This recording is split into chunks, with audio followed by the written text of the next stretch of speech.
Kanina pa si Danica nakaredy habang nag-iintay kay Oscar na pumasok sa loob ng kwarto niya. Isinuot niya ang binili niyang pulang pantulog kanina sa mall. Nagwisik siya ng pabango sa wrist niya, saka bahagyang dinampian ng leeg niya. Nakapag-shower na siya. Ikinalat niya ang mga scented candle na koleksyon ng mami niya mula pa sa iba't ibang bansa. Pinagpipitas niya rin ang mga tanim na rosas ng lola niya, saka ikinalat sa sahig at kama.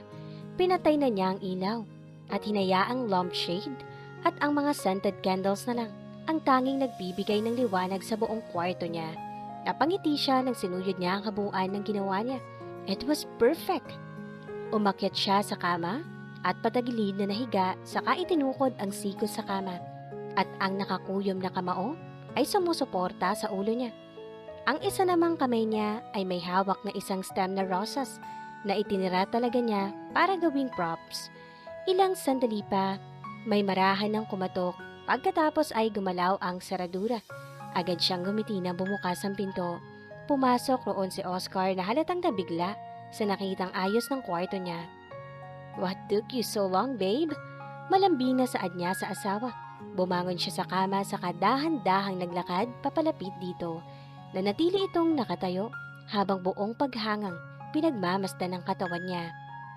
Hanggang sa lumapat na ang labi ni Danica sa natigilang pading asawa. Nang una ay hindi malaman ni Oscar kung paano tutugon sa mga halik niya. Pero nang unti-unti nitong mapag-aralan ay tila alam na nito ang gagawin. Kapwa sila nahiga sa kama na magkalapat pa din ang mga labi. Muli ay naibigay ni Danica ang sarili kay Oscar nang walang pagtutol.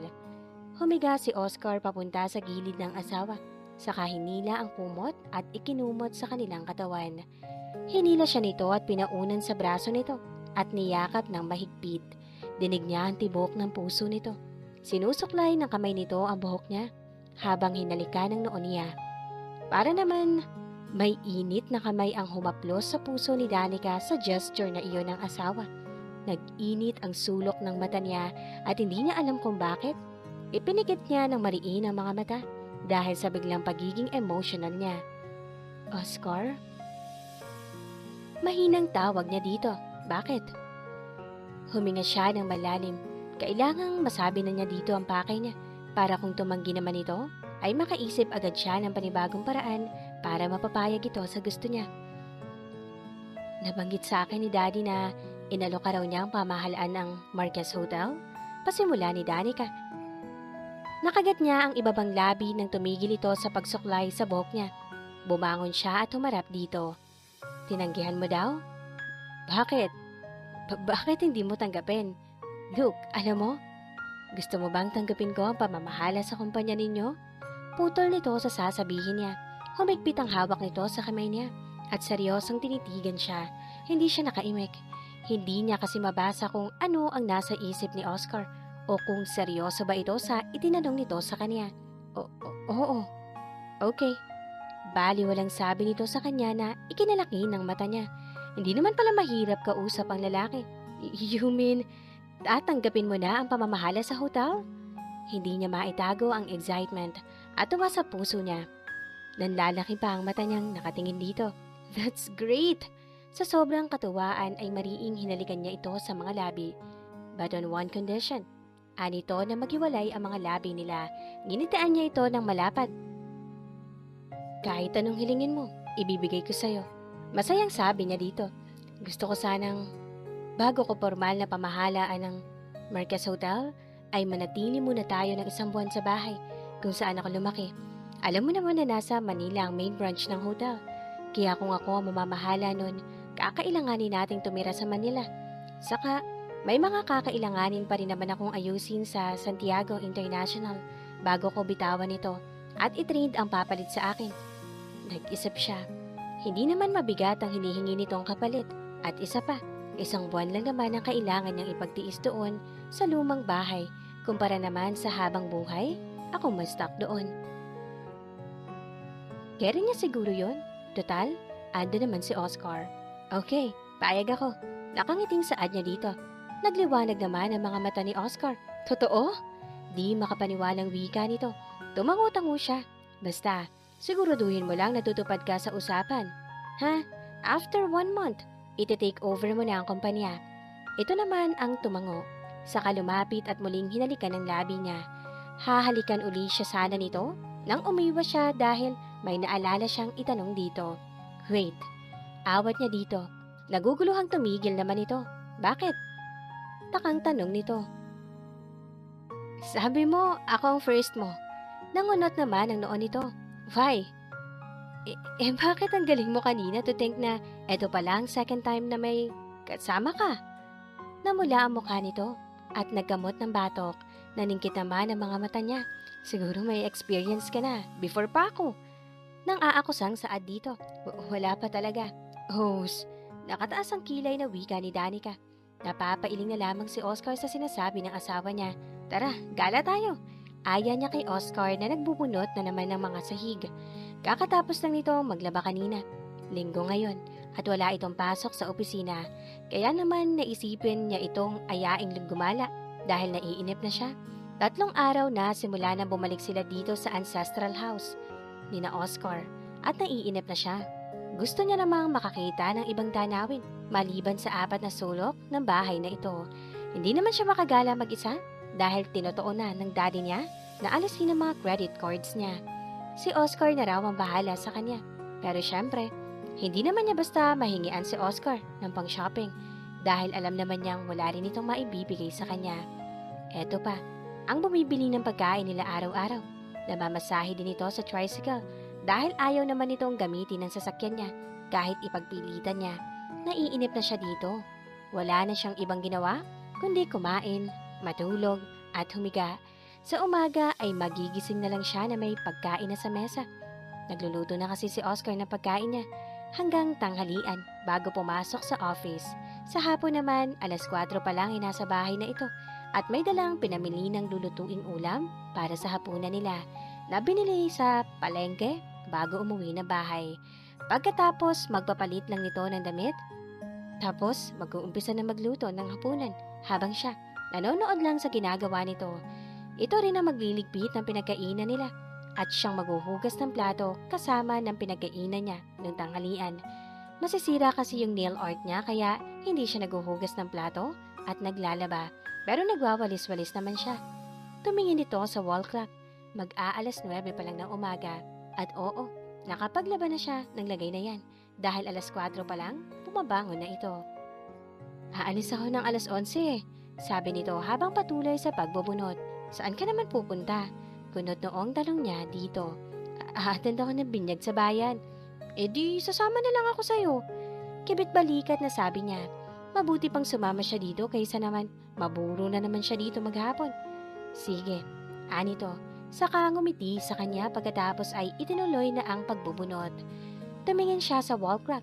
-10 bago mag 9:00 pa lang. So, may 2 oras pa siyang mag-aantay at tatambay dito sa bahay.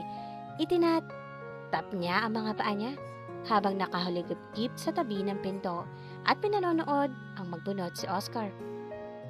Grabe, ito halos araw-araw itong nagbubunot ng sahig, kaya naman ang sahig nila ay napakakintab.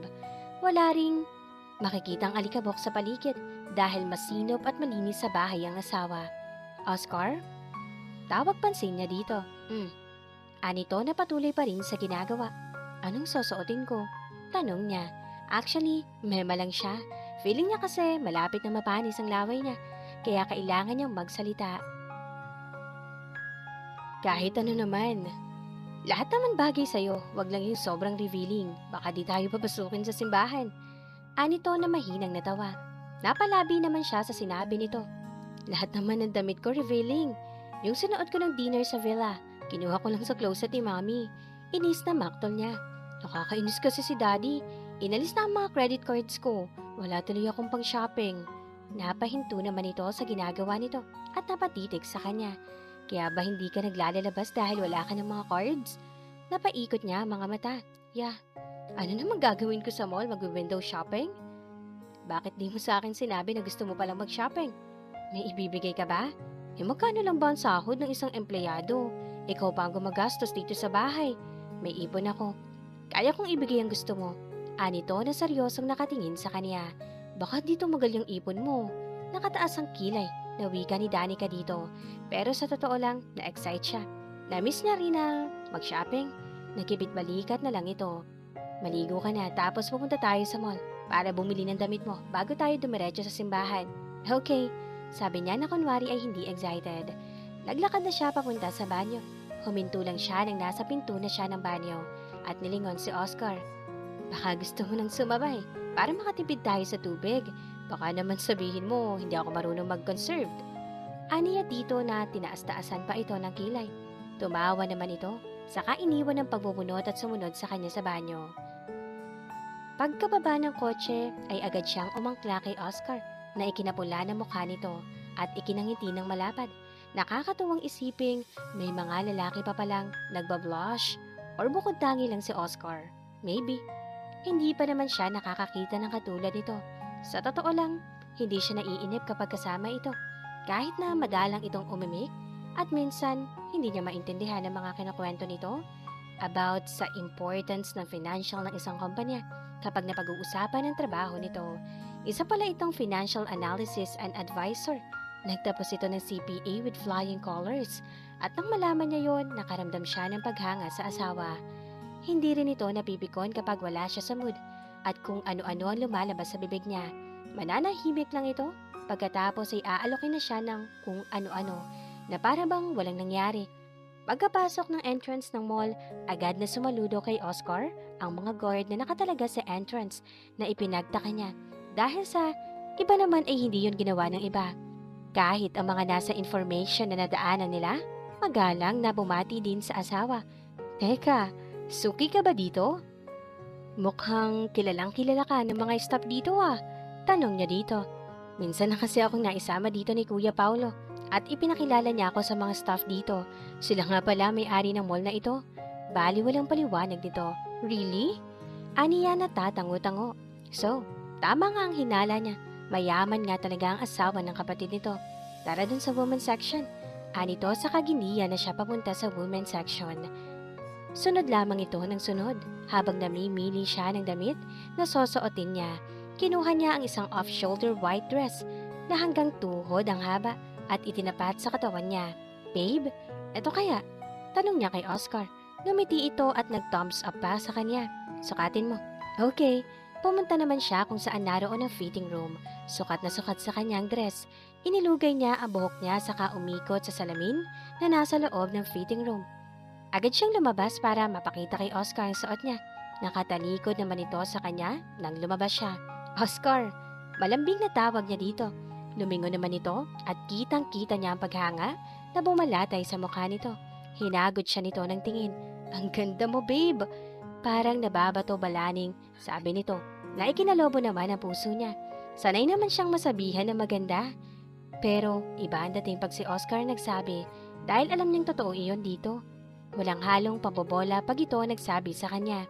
Ilang sandali pa ay nagtitingin na naman siya sa cosmetic at nakangiting haharap sana kay Oscar pero nawala ang ngiti niya.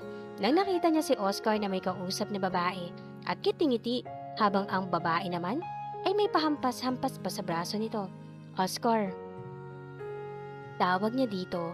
Walang pakialam kung pagtinginan man siya ng mga tao doon dahil sa lakas ng pagtawag niya dito. Nagmarcha siya papalapit sa mga ito na naniningkit ang mga mata.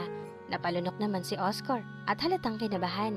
Agad niyang hinatak sa tabi niya si Oscar sa kamataray na tinignan ng babae na dumikit dito. Pinasadahan niya ito ng tingin mula ulo hanggang paa.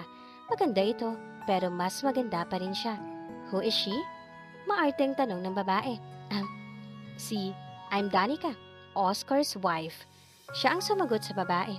Nakita naman niya ang pagkabigla nito sa narinig. Tumingin ito kay Oscar na parang nanghihingi ng kompermasyon. Lalo naman siyang nainis na makita ang pag-aalinlangan ni Oscar. Sino ka naman? Mataray na baling niya sa babae. Bahagya siyang nakatingala dito dahil matangkad dito sa kanya ng siguro'y 2 pulgada. Huh? Oh sorry. I'm Melanie, Oscar's friend. Anito na bahagyang sumulya pa kay Oscar, sabay nakangiting naglahad ng kamay sa kanya. Nangunot ang noo niya. Parang pamilyar sa kanya ang pangalan na yon. Oh, the ex-girlfriend. Naalala niyang naikwento na ni Oscar sa kanya na ang unang girlfriend nito ay Melanie ang pangalan. Hindi naman pala kagandahan. Sa loob-loob niya, hindi niya pinansin ang pakikipagkamay nito. Mabigat na agad ang loob niya sa babae. Hindi niya ito gusto. Pinalingan niya ang asawa. Si Melanie naman ay tila napahiyang binawi ang kamay. Pagod na ako. Sabi niya kay Oscar na apologetic na nakangiti kay Melanie na lalong ikinasimangot niya. Ah, Melanie, una na kami ha, pasensya ka na. Sabi ni Oscar dito. Nakakaunawa naman itong tumango at ngumiti pa sa kanila. Inismiran niya lang ito nang tumingin sa kanya. Inakay na siya ng asawa palabas ng department store. Wala silang imigan hanggang sa makarating sila sa parking lot at makasakay sa kotse. Bakit mo naman ginanon si Melanie? Pagkuhan ay seryosong sabi sa kanya ni Oscar. Marahas na napalingon siya dito. Bakit? Ano bang ginawa ko sa kanya? Sinampal ko ba? Sinabunutan? Pinagsalitaan? Nanggigigil na tanong niya dito. Napahampas pa siya sa dashboard. Hindi ito umimik, bagkos ay pinandar na lang ang makina ng sasakyan. Hey, Oscar, tinatanong kita. Humarap na siya dito. Tiningnan lang siya nito saglit pero hindi na nagsalita.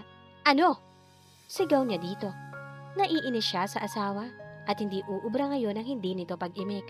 How dare him para kumprontahin siya? Wala nga siyang ginawa sa ex nito. Kung makareact, bumuntong hininga ito. You act like an ill-mannered person in front of her. Malumanay na sabi nito. Naningkit ang mata niya. Nararamdaman niya ang panlalamig ng kamay niya dahil sa galit. What did I do? Porket di ko tinanggap ang pakikipagkamay niya? Ill-mannered na? Why? Do I need to treat her like my best friend? She said sarcastically. No, but at least try to be civilized. Natigilan siya nang bigla siyang pagtaasan ito ng boses. May kirot siyang naramdaman sa puso niya dahil sa pagtataas ng boses nito sa kanya. Bakit ba kaunting bagay lang nagagalit na ito sa kanya ngayon? Samantalang dati hindi naman. Dahil ba hindi ba ito nakaka-move on kay Melanie na yon? Naiinis na napailing na naman si Danica. Simula na ba ng pagsaselos ni Danica? At dito na po nagtatapos ang kabanata ng ating kwento. Please like, share, subscribe for more updates. Maraming salamat po.